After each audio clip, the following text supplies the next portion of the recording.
We have been mesmerized by the great Gatsby, and this morning, the man at the center of it all, Leonardo DiCaprio, tackling one of the most iconic characters in American literature, Jay Gatsby, the glamorous, tortured, endlessly romantic tycoon at the heart of F. Scott Fitzgerald's masterpiece. Take a look.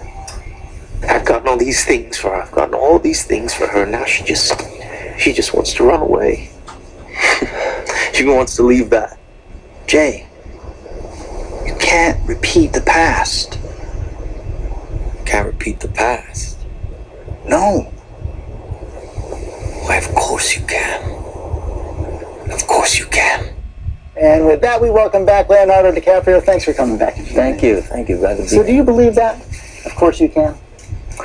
Well, I think what people identify with Jay Gatsby is he's the iconic American dreamer, and he's holding on to a relic of the past that is Daisy Buchanan, but she's a mirage and she no longer exists. But that's what I became fascinated by in portraying him, was his obsession, his obsession and his relentless hope that he could recreate the past, but of course he couldn't. We were just talking about the fact you, like all of us, read this in junior high school, and then Baz Luhrmann gave you a first edition. Yeah. Before you took on the role, and you read it again and again and again.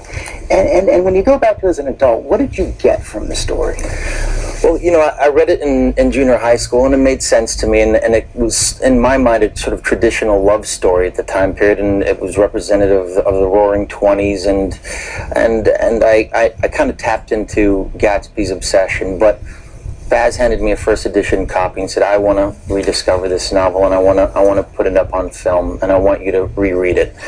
And as an adult, that's what's so incredibly powerful about this novel. It takes on a different meaning. As you mature and as you age, you start to understand the symbolism.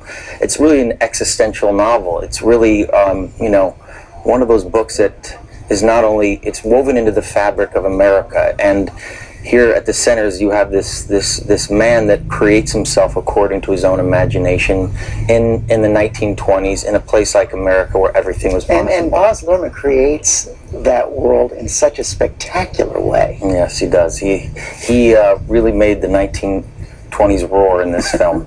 But with Baz, anytime you sit in a room with him, he's one of the most nostalgic, sort of exciting artists you could ever encounter, and it's almost impossible to say no to him because he transports you into another era and time. Were you reluctant? I was reluctant because I think that what's so powerful about this novel is everyone has their own interpretation of these characters, and it's such a voyeuristic novel. The way Fitzgerald writes these scenes, you feel like you're in the room with these people.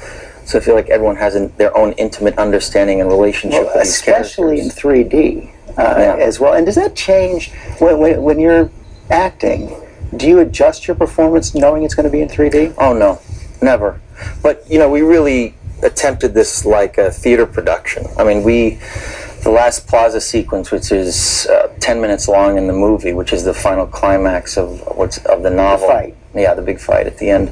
We rehearsed that like a theater company for weeks and weeks, and endlessly tried to dissect Fitzgerald's words, and went into that room for 2 weeks and locked ourselves away.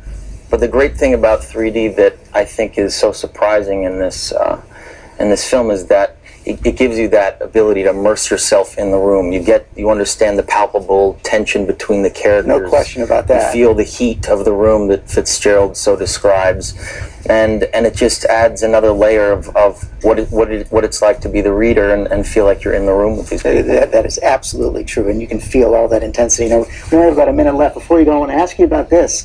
The 11th hour, you're sponsoring an auction with Christie's. Yes. All to raise money for environment and wildlife preservation. Tell us about it. Well, I've been involved in environmental issues for 15 years now, and only 2% of philanthropy goes towards ecology. It's a surprising number. That is surprising. It is very surprising. So for me, it was about raising awareness of these issues. What we're trying to do is conserve and save pristine ecosystems. We're showing some of the art right there. It's amazing. Around the world, coral reef systems, forests that are home to endangered species, and 33 of the greatest sort of contemporary artists have donated works to the Christie's auction, and all of it's going to go towards conserving these last wild places. That is great. Coming up May 13th. May 13th, Christie. I'm going to do my promotion then. Do your thing, right? Christie's.com, 11th hour auction.